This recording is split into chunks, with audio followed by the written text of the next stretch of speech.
Safely raise and support your vehicle on the frame so your suspension can hang.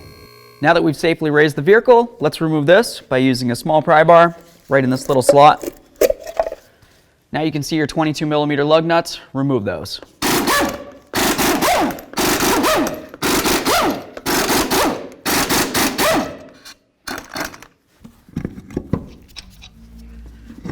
And now we'll just do the same thing to the other side. Now that we have the wheel off, we have a clear view of what we need to do. To get to the upper part of the shock, we're going to remove this portion right here using a little forky tool that looks like this. Grab these little push clips. Just pop right out. Do the same to them all. There we are. Now it's time to remove both bolts. You can start wherever you want. I'm going to start at the top using an 18mm on one side and an 18 on the other.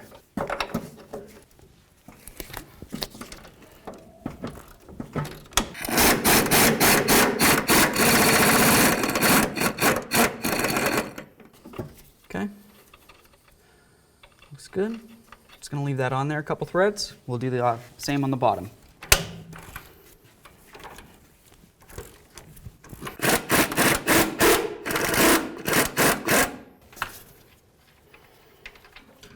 Start that nut on there, a couple threads. Hit it with some more penetrant.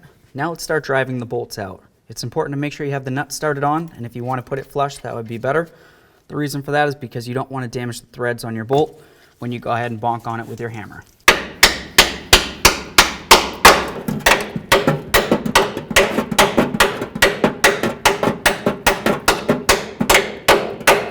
The next thing to do is to apply a little bit of upward pressure on the lower control arm. You can use a floor jack or a post jack, whatever you've got, but just kind of lift it up so you can get a little bit more movement with that bolt.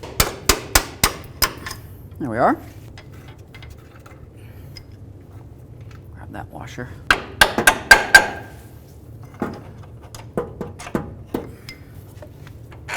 Let's grab the shock, see if we can move it around.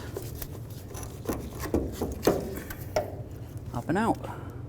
Let's coat this shanked area with some copper never sees or grease. A little bit like that.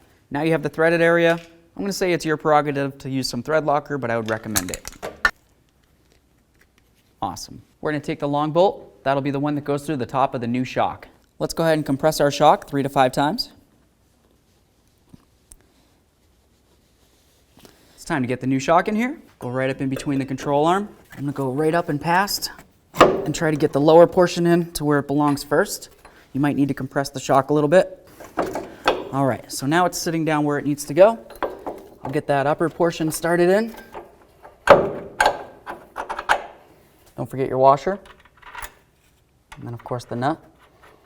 Do the same thing to the lower. So to line up the holes, it can be a little bit difficult. You might need to go up a little bit or down a little bit with your control arm to line it up.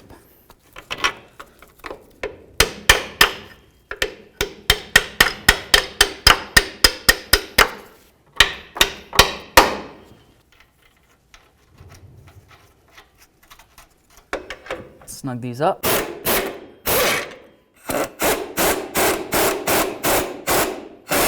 Now let's torque them to manufacturer specifications. Torque both these bolts to 66 foot-pounds.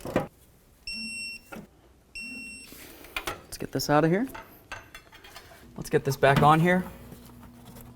Start in the center. There we are. Let's get the wheel on and torque it to manufacturer specifications.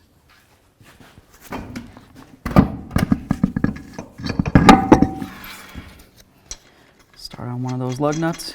Now we're just going to start on all the lug nuts. We'll bottom them out and then we'll torque them to 120 foot-pounds.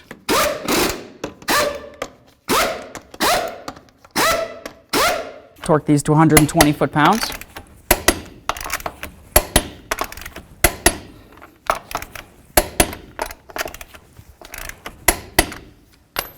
It's torqued. We'll get our cover on here. Awesome. And now we'll just do the same thing to the other side.